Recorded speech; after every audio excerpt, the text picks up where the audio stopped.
হ্যাঁ হ্যাঁ, অফিস থেকে বাড়িতেছি, আইসে আমি বাকি কথা বলবো, ঠিক আছে? তুমি টেনশন করো না। এ মাহবুব,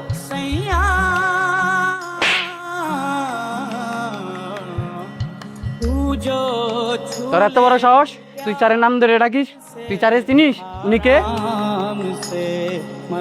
চিনতো স্যার, উনি আমার ছোটবেলার বন্ধু, আমরা একসাথে পড়াশোনা করতাম। কিন্তু স্যার আমাকে মারলেন কেন? তোর শুধু শুধু মারছে আমি? তুই যে কোম্পানি কাজ করস এই কোম্পানির ওনার উনি। হৃদয় সাহেব, কি সমস্যা? আসেন। স্যার, ওই বেদকটা কি বলে ওই নাকি আপনার বন্ধু।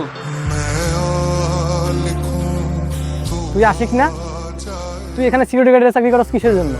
পড়াশোনা শেষ করে ভাবছিলাম ভালো একটা চাকরি নেব, কিন্তু অনেক জায়গায় চাকরি খুঁজলাম, টাকা ছাড়া কোথাও চাকরি হয় না। তো অবশেষে এই সিকিউরিটি গার্ডের চাকরিটা পাইছি। তা আল্লাহ তো তোরা অনেক কিছু দিছে, এই কোম্পানির মালিক হইলি কেমনি? সে অনেক কাহিনী, পরে এক সময় বলবো। হৃদয় সাহেব আসুন।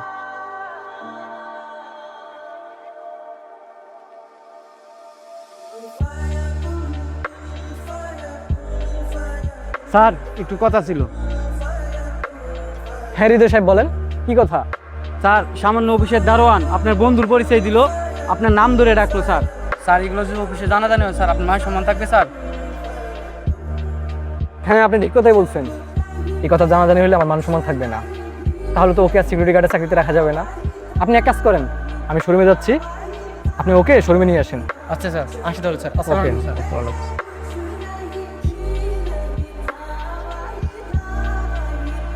এই দারোয়ান, শোন, তখন তুই বাড়াবাড়ি করছিলি না, এখন তোর সার্কিটাই থাকবো না। কি কইতেছেন স্যার?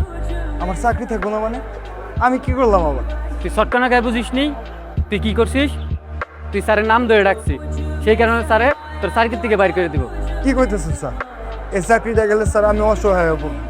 স্যার আমার বৃদ্ধ বাবা অসুস্থ, তার ওষুধপাতি কিনতে হয়। স্যার প্লিজ আপনি রিকোয়েস্ট করেন আমার চাকরিটা যদি না যায়। আমি তোর জন্য কোনো রিকোয়েস্ট করতে পারবো না। স্যারে যাইতে বলছে, তুই আমার সাথে চল।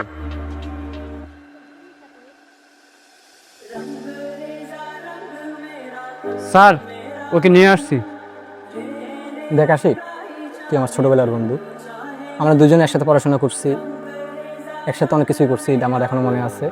আমার এখানে অনেক মানুষ চাকরি করে, সব কিছু আমার মেনটেন করা লাগে, বুঝছোস? সেই জন্য আমি চিন্তা করছি তোকে আর সিকিউরিটি চাকরিতে রাখবো না।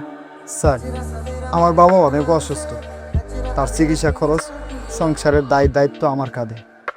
এখন যদি স্যার আমার চাকরিটা চলে যায়, তাহলে আমি একবার পথে বসে যাব। স্যার আপনার আমি নাম ধরে ডাকছি, বন্ধু পরিচয় দিছি, এই জন্য যে শাস্তি দিবেন আমি মাথা পেতে নিব, কিন্তু স্যার আমার চাকরিটা নিয়েন না। তুই কি বলতেছস? তুই আমার বন্ধু, আমার নাম ধরে ডাকছস, এর জন্য তোকে আমি শাস্তি দিব কেন? তোকে আমি এই চাকরি থেকে বাদ দিব বলছি? তুই পড়ালেখা জানোস, শিক্ষিত ছেলে, তুই এর থেকে ভালো চাকরি ডিজার্ভ করস। তুই কেন একটা সিকিউরিটি চাকরি করবি? হৃদয় সাহেব, নতুন একটা সিকিউরিটি নিয়োগ দাও। আর ও আমার ছোটবেলার বন্ধু, ও আজকে থেকে শোরুমে বসবে। ওর বেতন কত ছিল? 8,000 টাকা স্যার। 8,000? আজকে তো ওর বেতন 40,000 টাকা করে দিবা, ঠিক আছে? ওরে সব কিছু বুঝাই দাও। তুই এই চেয়ারে বয়। কি কইতেছেন? আরে স্যার বাসির লেগে, তুই আমার বন্ধু না?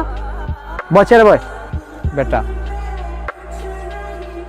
সুন্দর করে দেখাশোনা করিস, ঠিক আছে? আমি গেলাম। আর সমস্যা নাই।